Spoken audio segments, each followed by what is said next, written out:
Had some stuff I had to do. Hey, we're here. Final four teams are in the National Football League. That's right. We're down to the final four. This is it. Winners go on to represent their respective conferences in Super Bowl 57, which will take place in 2 weeks from today from Glendale, Arizona's State Farm Stadium. Now, after having a great Super Wild Card weekend, going 5-1, I went 2-2 in the divisional round, having Buffalo and I had Buffalo. That didn't happen. I had San Francisco. I had Jacksonville. That didn't happen. But I had Philadelphia. That happened. Okay. We're now down to the San Francisco 49ers, who have won 11 in a row. Hottest team in football right now. Number one defense right now. At the best team in the NFC, in the Philadelphia Eagles. Best offense in the NFL. It is a 3 p.m. kickoff, which is just a little underway on Fox, a couple more, less than 2 hours away on Fox. And right now, Philadelphia is listed as a 2.5-point favorite. And this is a rematch of the 1996 wild card round.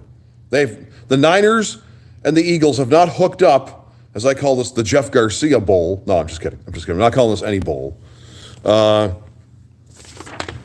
last time these two teams hooked up, as I said, it was late December of 1996, and the San Francisco 49ers prevailed in Candlestick Park. I think it was 3Com Park at the time. It's always been called Candlestick Park, even when it was Monster Park. But anyway, Eagles and Niners. Brock Purdy is not mystery relevant anymore. He's probably going to make Jimmy Garoppolo and Trey Lance irrelevant because they're probably going to get traded or go elsewhere in 2023. This guy was a third-string quarterback. He's 1 win away from taking his team to the Super Bowl, which means the 49ers would once again represent the NFC for the, third time in 4 years? It's astonishing. However, history is not on Purdy's side in the sense that quarterbacks getting to their first conference title game, rookies, are 0-4 in this game. They're going to be 0-5. I've got the Philadelphia Eagles in this game by at least 7 to 10 points. If it wasn't for Pat Mahomes and his record-breaking year, Jalen Hurts would be the MVP of the NFL. Now, I know he missed a couple of games. However, look at those games that the Eagles lost. They needed a guy like Jalen Hurts. He's that valuable. And plus, I also think that the defense of the Eagles is vastly underrated. They talk about the offense a lot. The defense isn't so shabby. I know you've got Bosa and company on San Francisco. I just think if Brock Purdy plays mistake-free football, and he hasn't, there's a chance, though. There's always that one game where you don't think you're going to play mistake-free football, and you do. This might be one of those games where Purdy messes up. You know what, though? I actually think he's going to have a good game, just not good enough for the Niners to pull through. They barely eked it out against Dallas. I think Philadelphia is going to represent the NFC in the Super Bowl. Next, 6:30 p.m. on CBS, the rematch of last year's AFC title game between the Cincinnati Bengals, who are the reigning, defending, undisputed AFC champions, at the place where they also won to get to the Super Bowl last year, Kansas City. They're at the Chiefs. Pat Mahomes hurts his leg last week's win over the Jaguars. He says he's going to play. He is going to play. Kansas City now a 1.5-point favorite.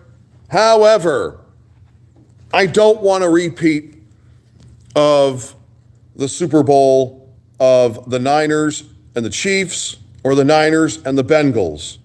That way, I'm now taking, although if Kansas City wins and they meet Philadelphia, it would probably be the Kelsey Bowl or the Andy Reid Bowl. I'm going to take the Bengals in this one. Cincinnati's won, 10 in a row? Look what they did to the Buffalo Bills in round dos. I didn't think Joe Burrow had it in him. He's got it in him and then some.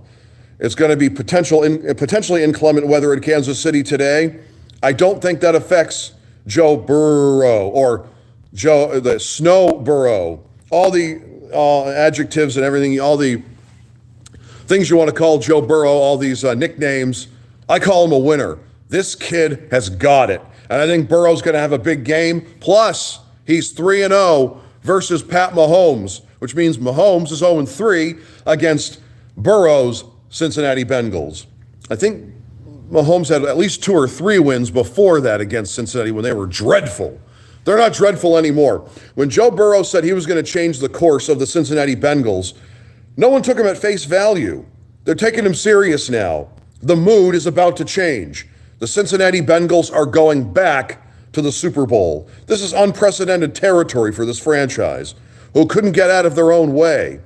Hell, before that, they had a quarterback with the initials JB who was better than Burrow at the time, Jeff Blake. And this was back in the mid to late 90s when they were the 7-9, 8-8 Cincinnati Bengals and had a little bit of respectability.